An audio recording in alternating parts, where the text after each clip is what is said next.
atas surah 4157. Nanti kita tunjukkan ya datanya. Nah, jadi kawan-kawan, sampai mati pun mereka tidak bisa membuat Yesus itu adalah Isa. Ya. Dan itu bukan hanya perbedaan nama, enggak. Bukan hanya perbedaan teologis, enggak. Itu sudah error in persona yang tidak bisa diganggu gugat lagi, gugur. Mau dibawa kemanapun gugur, bukan itu orangnya. Cuman umat muslim kan sulit mencari Injil. Agar mereka bisa memperkosa Injil yang di dalam Bible, mereka selalu memohon-mohon kepada Kristen biar sama. Memohon-mohon. Maka biar bisa mereka mengutak-atik Bible isinya. Paham ya? Itu yang bisa ku sampaikan, Nadar. Mari kita gas. Malam kali kita kalah buat si Nadar 7 kali. Tak pernah kita menang. Sudah. Mulai. Silakan. Ya. Mana? Biar tak berkutik, si Rudi, lihat aja Rudi. Pasti jawab aja asumsi lagi nih. Teman-teman lihat nih ya. Si Rudi Yohanes membahas tentang error in persona. Kita buktikan sekarang ya. Ketika kita berbicara error in persona, maka si Rudi Yohanes tidak menunjukkan satu dalil pun. Ya, tidak menunjukkan satu data pun. Tidak menunjukkan satu rujukan manapun. Jadi katanya mahasiswa hukum semester 4 ya, kemudian berbicara tentang sesuatu tidak memiliki data yang mumpuni. Mang, terima kasih Mang. Kita lihat teman-teman ya. Saya tunjukkan kepada salah satu tim. Ini adalah salah satu tim penerjemahan Alkitab Indonesia. Namanya adalah Ibu Rita Wahyu ya. Ibu Rita Wahyu teman-teman ya. Saya punya data dari pihak Kristen sendiri. Ibu Rita Wahyu teman-teman boleh cek biografinya. Bahkan saya sebagai seorang muslim harus objektif ya. Tidak ada apologet Kristen di Indonesia ini yang bisa bahasa Ibrani secara mumpuni kecuali Ibu Rita Wahyu. Kalau Bambang Nursena, mohon maaf ya, Bambang Nursena itu hanya pemandu wisata. Kalau disuruh bahasa Ibrani ya itu masih ngeja-ngeja lah. Kita lihat teman-teman ya. Ini dari Ibu Rita Wahyu. Saya akui kredibilitas beliau sebagai orang yang paham bahasa Ibrani. Ini beliau mengatakan, saya berpendapat Yesus Kristus dan Isa Al-Masih adalah sosok pribadi yang, kita lihat ya apa nih, pribadi yang sama. Nah kawan, jeder Rudi ya, saya nggak mau keteriak-teriak nih ya. Nih kita lihat nih, saya berpendapat Yesus Kristus dan Isa Al-Masih adalah sosok pribadi yang sama. Kalau tokoh yang mengerti bahasa Ibrani, tokoh yang mengerti sejarah keyahudian, itu mereka punya ilmu dan boleh berpendapat bahwa Isa dan Yesus adalah sosok yang sama. Sedangkan ucapanmu, pendapatmu, kapasitasmu sebagai apa? Ya, sekolah teologi tidak, ya kan? Pendeta bukan. Jadi secara hukum ini batal demi hukum. Apa yang dia nyatakan ini tidak berdasar. Oleh karenanya, teman-teman, untuk menguji tesa atau tesis yang dia gunakan, marilah kita antitesa. Sekarang saya tanya satu pertanyaan sama kamu. Pertama, tolong dijawab, karena ketika kamu lari dari pertanyaan ini, ya, saya pastikan ke depannya atau selanjutnya pasti udah ngalor ngidul. Pertama yang saya tanyakan adalah, siapakah tokoh yang mendukung pernyataanmu kalau Isa dan Yesus adalah sosok yang berbeda? Satu. Kedua, saya tanya sama kamu, Yesus itu sehari-harinya berbahasa apa? Ingat ya, yang pertama, siapakah tokoh di Indonesia maupun di luar negeri yang mengatakan Isa dan Yesus adalah sosok yang berbeda? Yang kedua, Yesus itu sebetulnya sehari-hari berbicara bahasa apa? Dua. Tiga, sebetulnya nama Yesus itu siapa? Kalau saya nandar ke Amerika ya tetap nandar. Ya, saya ke Jamaika ya tetap nandar. Kalaupun ada fonetik korespondensi, mungkin ke Amerika nander, paling kayak gitu. Ya, atau kalau saya ke Itali nondor. Tetapi tidak berubah gitu esensinya. Jadi tolong jawab pertanyaan saya, siapakah tokoh yang mendukung pernyataan Anda kalau Yesus dan Isa adalah sosok yang berbeda? Kemudian yang kedua, sehari-hari Yesus berbahasa apa? Ketiga, siapakah nama Yesus yang sebenarnya? Kalau Anda gagal di tahap ini, maka Anda akan gagal di tahap berikutnya. Ingat, dijawab ya teman-teman ya. Kita lihat nih, Rudi Yohanes bisa nggak menjawab pertanyaan saya? Saya ulangi. Kalau saya lupa nanti pertanyaannya teman-teman diingatkan ya. Pertama, ya, siapakah tokoh baik di Indonesia maupun di luar negeri yang mendukung pernyataan Anda kalau Isa dan Yesus adalah sosok yang berbeda? Kedua, sehari-hari Yesus berbahasa atau ngomong dalam bahasa apa? Harus ada dalilnya. Yang ketiga, sebetulnya Yesus itu nama aslinya siapa sih? Itu saja. Ingat teman-teman ya, kalau dia gagal di dalam menjawab pertanyaan ini, maka akan ngawur untuk selanjutnya. Saya pastikan Rudi Yohanes tidak bisa jawab. Ngomong error in persona segala macam. Jawab pertanyaan saya.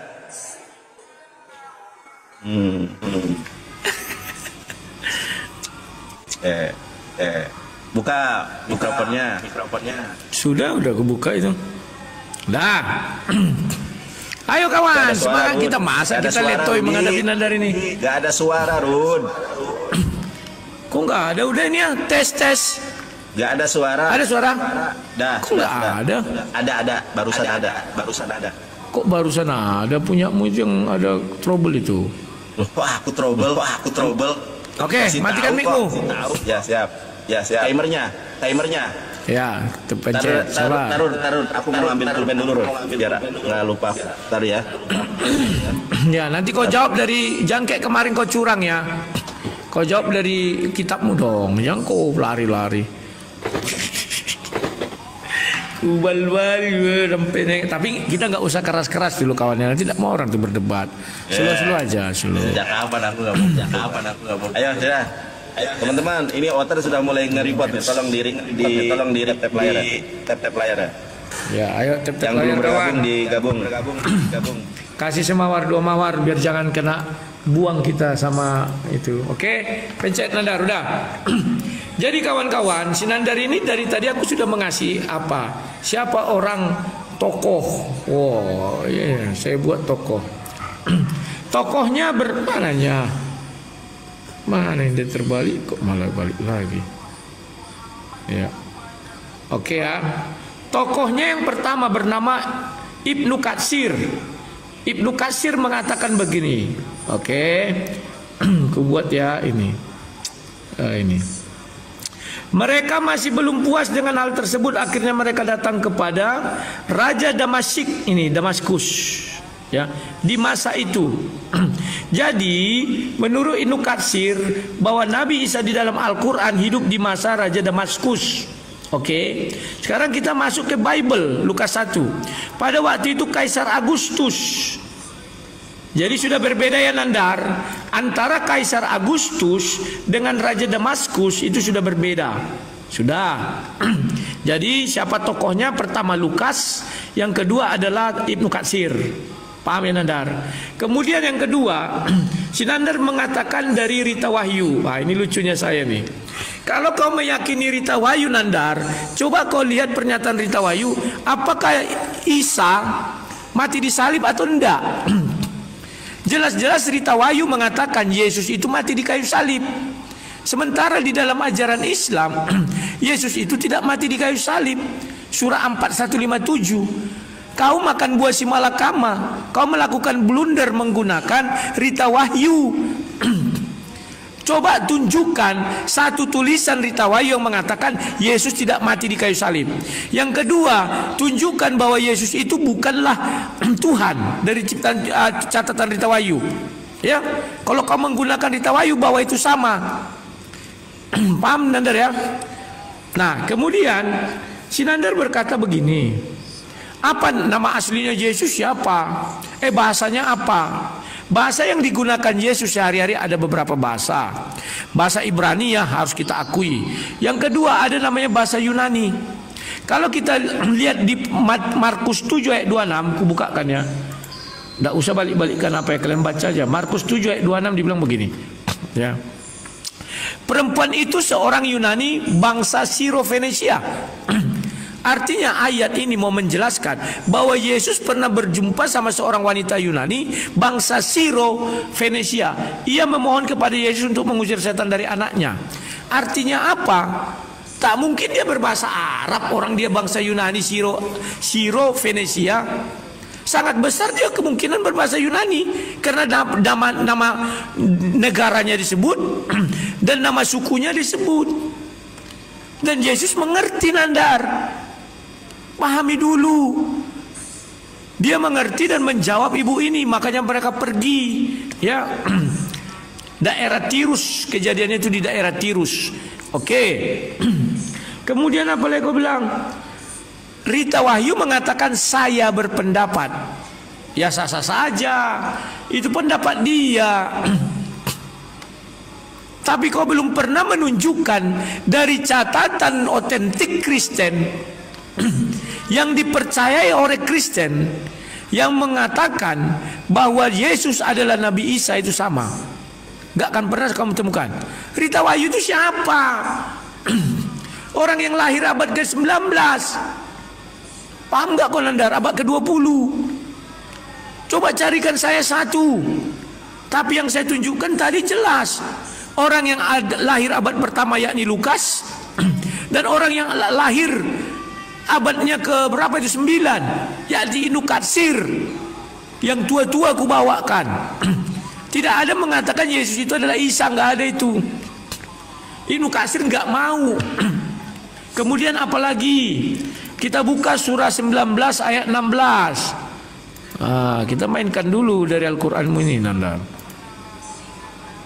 Ya. Dikatakan di situ begini. Dan ceritakanlah kisah Maryam di dalam Al-Quran, yaitu ketika ia menjauhkan diri dari keluarganya ke satu tempat di sebelah timur. Sebelah timur mana? Dia sedang berada di Mihram, di rumah Zakaria. Zakaria itu berada di mana? Yerusalem. Sebelah timur Yerusalem mana? Arab. Terima kasih. Waktu habis. Ini sudah pasti ngawur ke berikutnya, ini pasti ngawur ini. Gak ada data, guys. Kok nggak ada data? Tadi bukan data yang kasih ke Nukasir. Gak ada data. Kok nggak ada Nukasir, nggak data itu? Ini waktu sudah selesai. Belum mau dipencet kan? Iya, jangan. Tadi kau juga sebelum waktu dipencet kau bicara. Oke, silakan. Jadi kalau saya minta tokoh, maka jangan menggunakan Bible, ya kan? Karena Bible nggak. Ini nih, Rudi, gua kasih tahu ya. Gua berbicara tokoh di Indonesia pakai Lukas. Gua berbicara tokoh di Indonesia, lu pakai Ibnu Katsir. Saking tidak bisa menjawabnya. Ini tokohnya Lukas, Nandar. Brother, kamu percaya dengan Lukas? Nih gua kasih tahu nih. Injil menurut Markus, ya. Pengarang sesungguhnya dari Injil ini seperti juga dengan pengarang kuno lainnya, pengarang ketiga Injil lainnya tidak kita ketahui. Jadi bagaimana kau jadikan Lukas sebagai tokoh yang mendukung pernyataan Anda? Satu, jadi Rudi Yohanes tidak menjawab berdasarkan data. Nah, kau mengatakan dengan tafsir Ibnu Katsir. Tafsir Ibnu Katsir tidak bisa menjadikan rujukan sahih bahwa Nabi Isa di zaman Raja Damaskus. Makanya tunjukkan hadisnya. Karena begini, tafsir Ibnu Katsir itu ketika Ibnu Katsir menyampaikan suatu riwayat itu sebagai hajanah, bukan sebagai rujukan pasti ya. Itu karena tafsir itu ada tafsir mutlak, ada tafsir relatif. Itu yang harus kau tahu. Satu.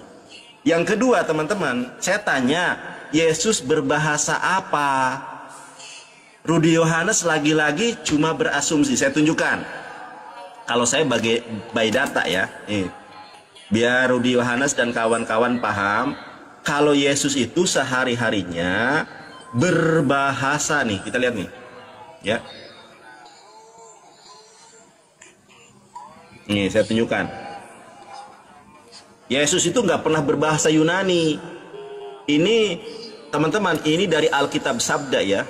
Ini Alkitab Sabda nih. Alkitab Sabda itu yayasan ya, yayasan resmi yang tercatat dan terdaftar di Kemenkumham. Di sini dikatakan teman-teman ya, Yesus berbicara dalam bahasa apa? Coba kita lihat ya teman-teman. Teman-teman bisa Google sendirilah. Sekarang ada Meta AI. Bahasa yang dipakai di Palestina pada saat itu adalah bahasa Aram. Kemudian Rudi mengatakan, Nandar, ada seorang wanita Yunani, mau dari bangsa manapun, bahasa yang biasa dipakai di Palestina pada saat itu adalah bahasa Aram. Mau dia orang Papua, mau dia orang Sunda, mau dia orang Jawa, kalau pergi pada zaman itu, maka dia berbahasa Aram. Ini loh data. Ini yayasan resmi ya, yang bisa dipertanggungjawabkan apa yang dia tulis, apa yang dia nyatakan nih. Bahasa yang dipakai di Palestina pada saat itu adalah bahasa Aram, bukan bahasa Yunani. Yesus seumur-umur tidak ngerti dan tidak bisa berbahasa Yunani. Tunjukkan kalau Yesus pernah ngomong bahasa Yunani. Kalau Yesus itu bahasa sehari-harinya adalah bahasa Aramaik. Sedangkan bahasa liturgi adalah bahasa Ibrani. Jadi Yesus hanya menguasai dua bahasa, Ibrani dan Aramaik, tanpa Yunani ya. Nah, teman-teman, saya tunjukkan kepada teman-teman di dalam ini ya. Tadi pernyataan Ibu Rita Wahyu sangat jelas nih. Saya berpendapat Yesus Kristus adalah Al-Masih Putra Maryam ya. Jadi itu berdasarkan data. Terus data yang kedua, Rudi, ini adalah sebuah buku. Was the New Testament really written in Greek? Ternyata dipermasalahkan karena Yesus itu sebetulnya berbahasa Aramaik. Kenapa? Bible-nya Perjanjian Baru dalam bahasa Yunani. Saya tunjukkan di dalam Alkitabmu sekarang. Ya, saya tunjukkan di dalam Alkitabmu sekarang. Jadi tolong ya, jangan ngawur, harus pakai data. Ditanya Yesus berbahasa apa sehari-harinya, kau sudah 50 tahun menjadi Kristen gak ngerti, malah bilang Ibrani dan Yunani. Yesus sehari-hari berbahasa Aramaik. Yang ketiga, siapakah nama Yesus sebenarnya?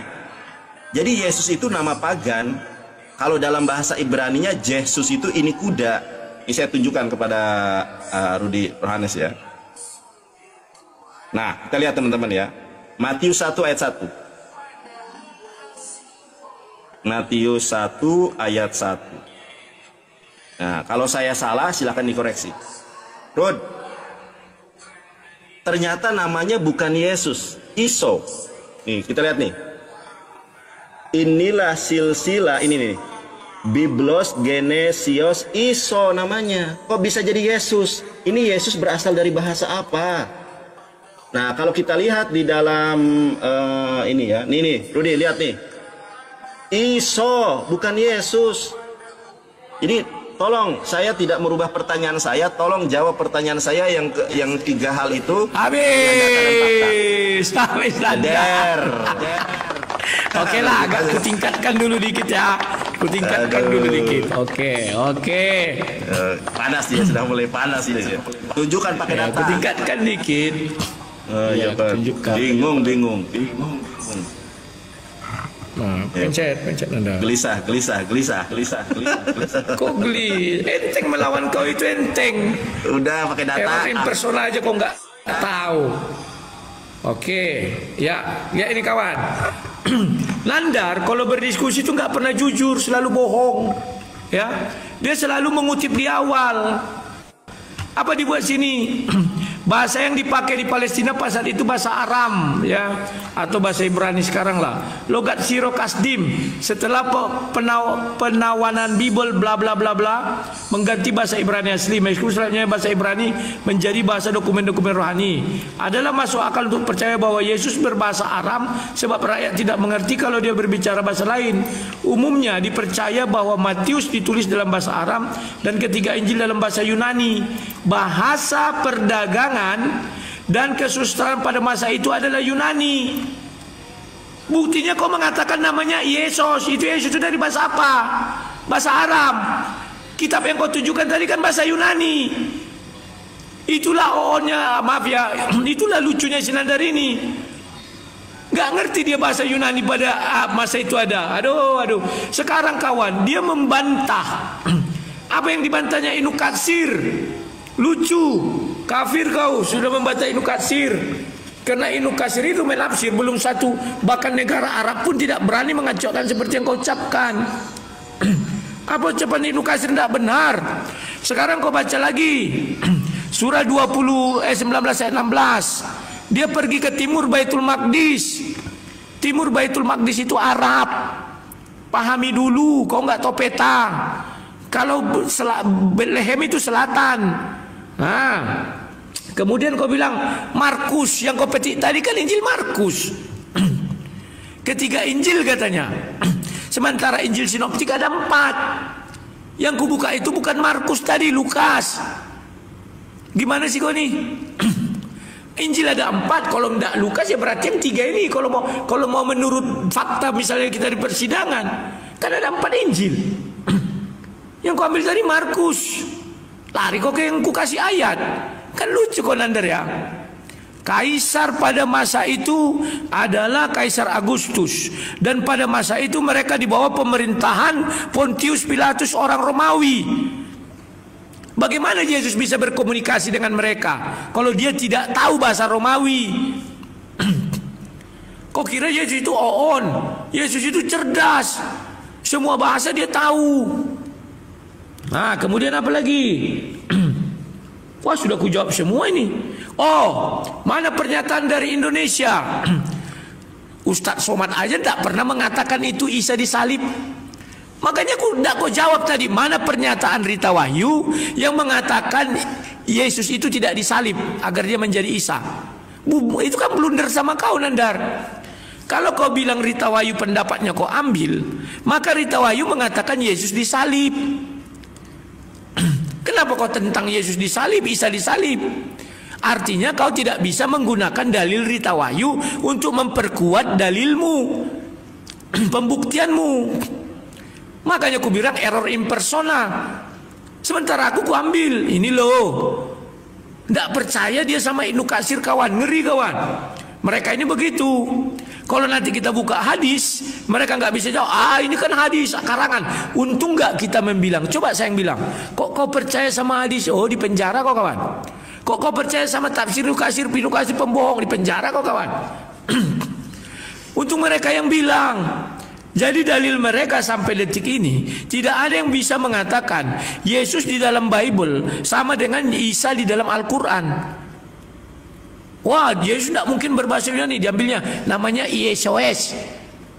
Itu kan bahasa Yunani, kan lawak.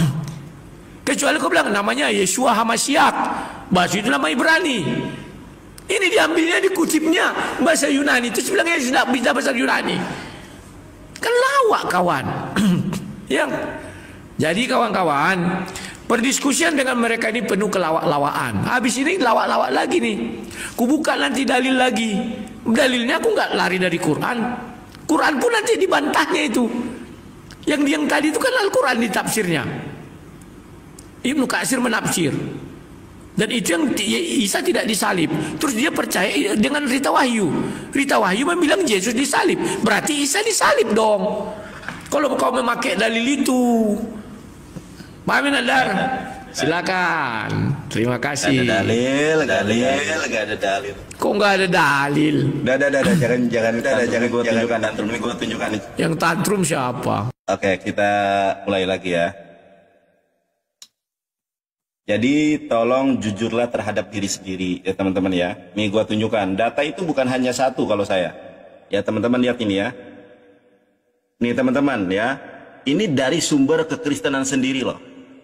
Di universitas teologi, sekolah tinggi teologi itu dibahas perihal ini. Karena Rudi bukan, dia jurusannya jurusan teknik, ya teknik sipil. Jadi apa namanya itu salah kaprah gitu, bahas Bible itu dia nggak punya kapasitas, tapi nggak apa-apa lah ya. Kita tunjukkan teman-teman ya. Ini nih bahasa yang dipakai Tuhan Yesus, saya nggak menyebut Tuhan ya, Tuhan Yesus di dalam kitab Injil, khususnya Injil Markus tercatat beberapa perkataan asli Tuhan Yesus dalam bahasa Aram yang diberi terjemahan dalam bahasa Yunani. Jadi sebetulnya Yesus itu nggak pernah berbahasa Yunani. Saya sudah katakan di awal kalau Yesus itu bahasa asli yang digunakan sehari-hari bahasa Aramaik, adapun bahasa liturgi, bahasa ibadah adalah bahasa Ibrani. Ya. tunjukkan kepada saya di dalam Bible-mu kalau Yesus ngomong bahasa Yunani. Kalau cuma, oh ini ketemu perempuan Yunani dan segala macam, itu bukan fakta, tetapi itu asumsi. Nah, contoh saya buktikan kepada Anda kalau Yesus berbahasa Ibrani, itu ada. Ya, dua bahasa yang digunakan Yesus, Ibrani dan Aramaik. Nih, contoh. Kita lihat teman-teman, Kisah Para Rasul 14. Mohon maaf, ini Kisah Para Rasul berapa nih? Kisah Para Rasul 26 nomor 14. Kami rebah ke tanah dan aku mendengar suatu suara yang mengatakan kepadaku dalam bahasa Ibrani, Saulus, Saulus, mengapa engkau menganiaya aku? Sukar bagimu menendang ke tanah galarangsang. Ternyata Yesus itu berbahasa Ibrani. Tunjukkan kepada saya satu fakta kalau Yesus berbahasa Yunani. Punya telinga itu untuk mendengar lae. Dalam Injil Matius itu bahasa aslinya bahasa Aramaik loh. Makanya kita lihat teman-teman ya. Coba kamu buka Rudi. Saya bukan mengatakan Yesus nih. Coba. Ya, ini dalam bahasa Inggrisnya, The Book of the Genealogy of Jesus. Dalam bahasa Yunaninya, Biblos Genesios. Coba lihat ini. Nanti salah dengar lagi. Ini lo lihat, jangan panik. Ternyata kalau nama itu tidak berubah, sini lihat brother, nanti salah lagi. Coba Anda lihat, Anda kan nggak bisa baca Yunani. Saya bukakan yang bubble hub-nya, ternyata namanya Iso. Ya, kenapa Iso jadi Yesus? Ini loh Iso. Nah, kita lihat sekarang dalam bahasa Yunaninya. Rekam baik-baik ya. Rekam baik-baik, bener nggak bacaan saya? Kita lihat teman-teman ya. Matius 1 ayat 1.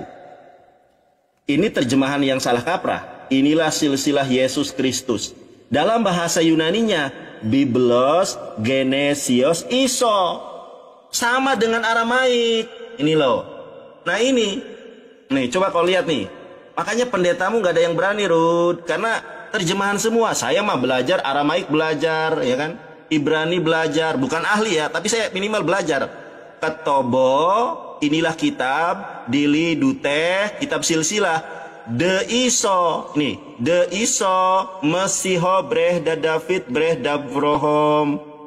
Loh, orang Kristen, nama Yesus aja diselewengkan loh. Harusnya orang Kristen itu bilangnya Tuhan Iso, bukan Tuhan Yesus. Karena Yesus sehari-hari berbahasa Aramaik. Ini Yesus berasal dari mana? Saya tanya sama Anda. Yesus ini awal mula jadi Yesus itu bagaimana ceritanya? Saya tanya kepada Anda, adakah tokoh orang Indonesia yang mendukung narasi Anda kalau Yesus dan Isa adalah sosok yang berbeda?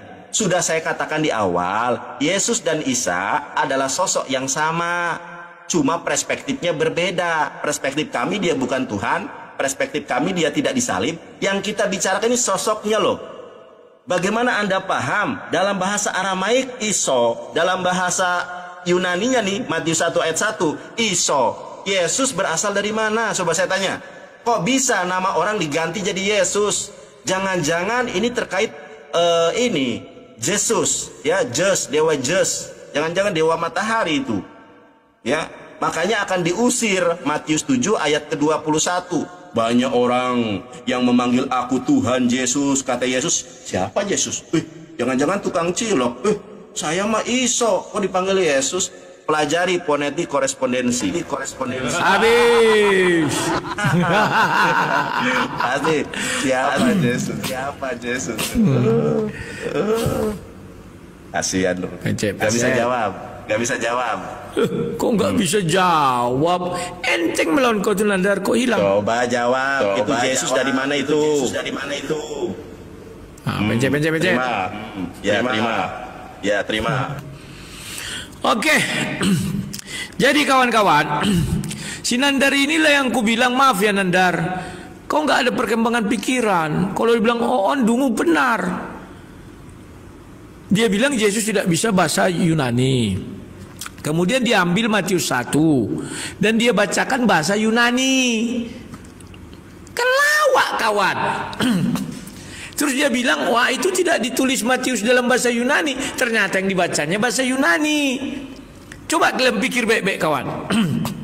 Dia bilang asal kata nama Yesus dari bahasa Yunani. Kan lawak. Sementara dia bilang Yesus tidak pernah berbahasa Yunani. Bahasa perdagangan waktu itu adalah bahasa Yunani. Sudah kau buka dari yang kau bilang tadi, sabda. Aku hanya ngambil dari sabda yang kau bilang, Nandar. Lah terus letak kebenaran kau di mana? Nol, nggak ada. Pembuktian di pengadilan dia sudah kalah, kawan.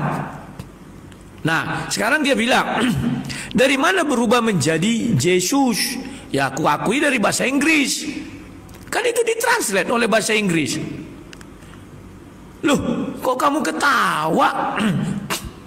Nama itu dipakai mereka. Yesus, Yesus dibilang mereka tidak salah.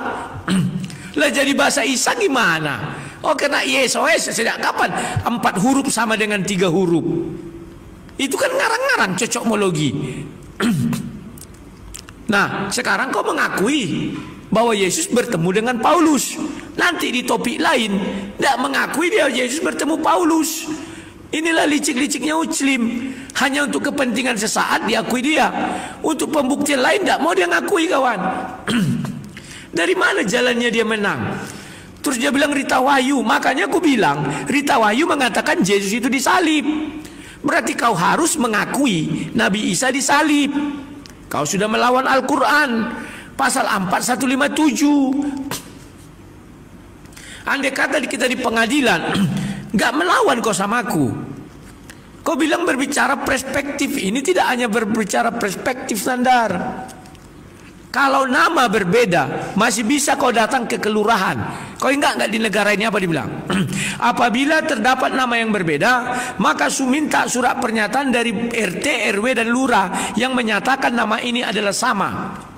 Pergilah kau ke RT, pergilah kau ke RW. Maka dibuatlah surat bahwa Nandar dengan Nondor itu adalah orang yang sama. Tapi kalau Nandar bapaknya Sujana dengan Nandar bapaknya Karpidol, nggak bisa kau mintakan surat. Kau orang hukum, masa nggak tahu error in persona? Malu-maluin aja kau. Nandar yang di bawah pemerintahan Soeharto lahirnya itu tidak sama dengan Nandar yang lahirnya di zaman SBY. Makanya aku bilang Yesus di zaman Kaisar Agustus, Nabi Isa di zaman Raja Damaskus. Sama enggak? Enggak sama. Kalau nama berbeda kau tinggal pergi RT RW, lurah dikasih surat bahwa orang yang dimaksud adalah orang yang sama. Tapi kalau sudah berbeda kau di zaman pemerintahan siapa? Gak bisa, Nandar. Sejak kapan Raja Damaskus menguasai Yerusalem? Harus kau cari tahu itu. Itulah hari kelahiran Isa. Jadi Isa ini orang Arab. Karena Maryam itu lahir pergi ke timur Baitul Maqdis. Sudah kubacakan surat 19 ayat 16. Apalagi mau kau buat? Tafsir Ibnu Katsir ku buka. Pergi ke ini ku buka tafsir Ibnu Katsir ya. Dibilang begini, Nandar. Tafsir Ibnu Katsir surah 19 ayat 16. Nah ini, ntar ya. Setelah Allah menceritakan kisah Zakaria bahwa Allah telah menciptakan bagi Zakaria, dia di rumah Zakaria ayat-ayat sebelumnya. Zakaria tinggal di mana? Di mihrabnya itu di mana? Yerusalem. Nah timurnya mana? Ini. Nah, Maryam adalah putri Imran, keturunan Daud. Maryam berasal dari keluarga yang bersih, lagi baik, kalangan baik. Ini kau baca aja Ibnu Katsir, Nandar. Terus kok kau bisa mengatakan orang yang sama? Nggak bisa. Ya. Ntar. Nah ini. Ibunya melahirkan dia dalam surah Al-Maryam. Ibunya bernazar bahwa jika kelak anaknya lahir, ini ibunya itu berada di Baitul Maqdis. Ibunya Maryam. Terima kasih, dah habis waktu. Habis. Nampak Rudi sangat tergupu-gupu. Enggak tergupu-gupu. Teman-teman. Enggak ya, begitu juga. Baik. Ayo Nandar, pencet ya. Silakan. Terima. Rudi, tolonglah yang jujur lah, Rudi. Iya. Ya, jujurlah padaku. Teman-teman kita lihat ya, si Rudi ini nggak jujur. Yesus itu berbahasa Aramaik. nggak pernah Yesus berbahasa Yunani. Nih, saya bacakan ya. Teman-teman silakan Anda ini. Bahasa yang biasa dipakai di Palestina pada saat itu adalah bahasa Aram, logat Sirokasdim. Setelah penawanan di Babel, di bahasa ini mengganti bahasa Ibrani asli. Meskipun selanjutnya bahasa Ibrani menjadi bahasa dokumen rohani. Adalah, ini nih, saya bol ya, warna. Nah, saya bol ini. Coba perhatikan, gak jujur kamu tuh kalau baca, terlalu emosi. Adalah masuk akal untuk percaya kalau Yesus berbahasa Aram, bukan Yunani.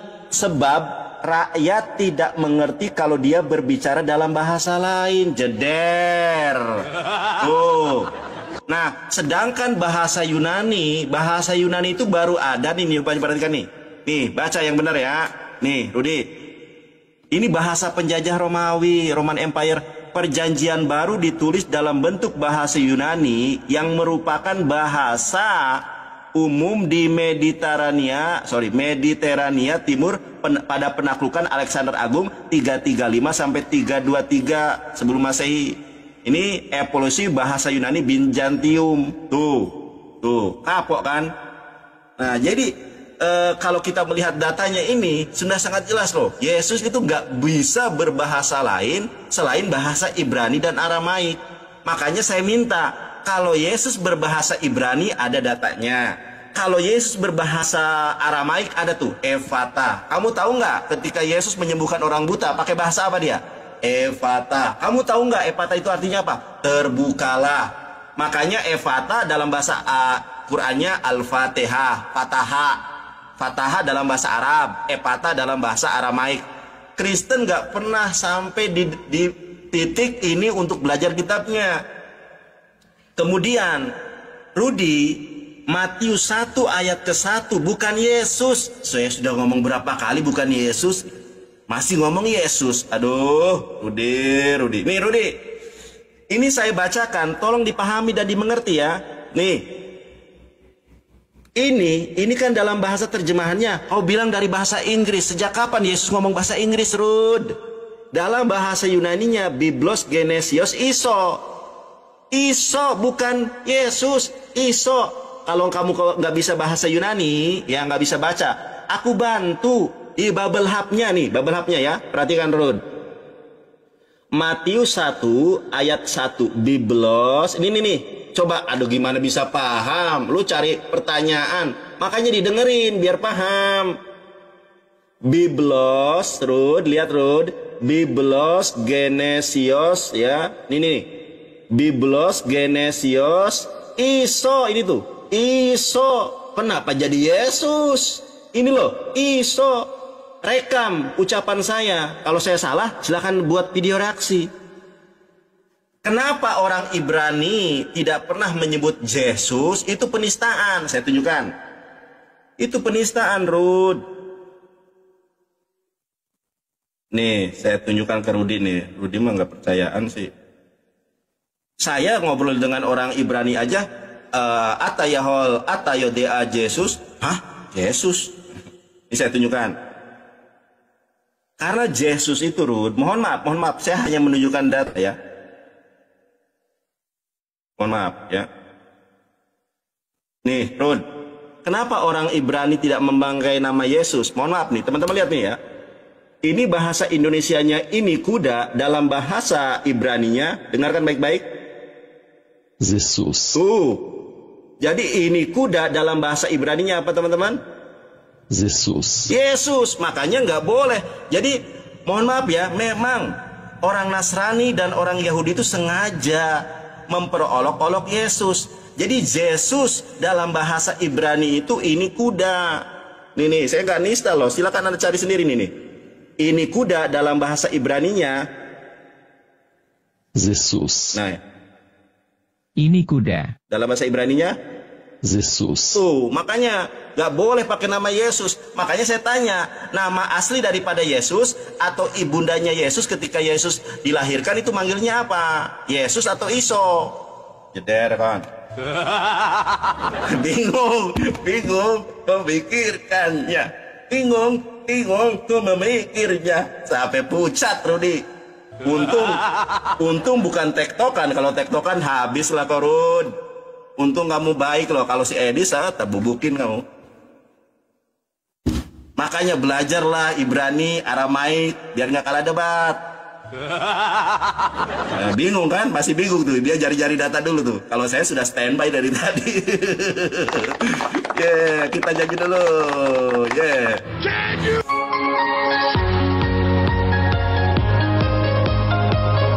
Jangan pakai musik Nadar, jangan pakai musik. Enggak, ini enggak kena. Itu dikena anti. Sebentar. Aku udah bingung, makanya belajarlah, Rud. Sabar kau, tunggu dulu. Sudah saya bilang, tidak ada debater Kristen yang sanggup mengalahkan saya. Tidak ada. Ya, sabar. Assalamualaikum warahmatullahi wabarakatuh. Alhamdulillahirabbil alamin. Wa bihi nasta'inu ala umuri dunya waddin. Wassalatu wassalamu ala asrofil anbiya'i wal mursalin wa ala alihi wa sahbihi ajma'in. Amma ba'du, la haula wa la quwwata illa billahil aliyyil azim. Terima kasih yang sudah menonton video debat antara Islam dan Kristen. Semoga untuk kaum-kaum yang menyembah selain Allah mendapatkan hidayah dari Allah dan kembali ke fitrahnya, yaitu ke agama Islam. Terima kasih. Wabillahi taufiq wal hidayah. Wassalamualaikum warahmatullahi wabarakatuh.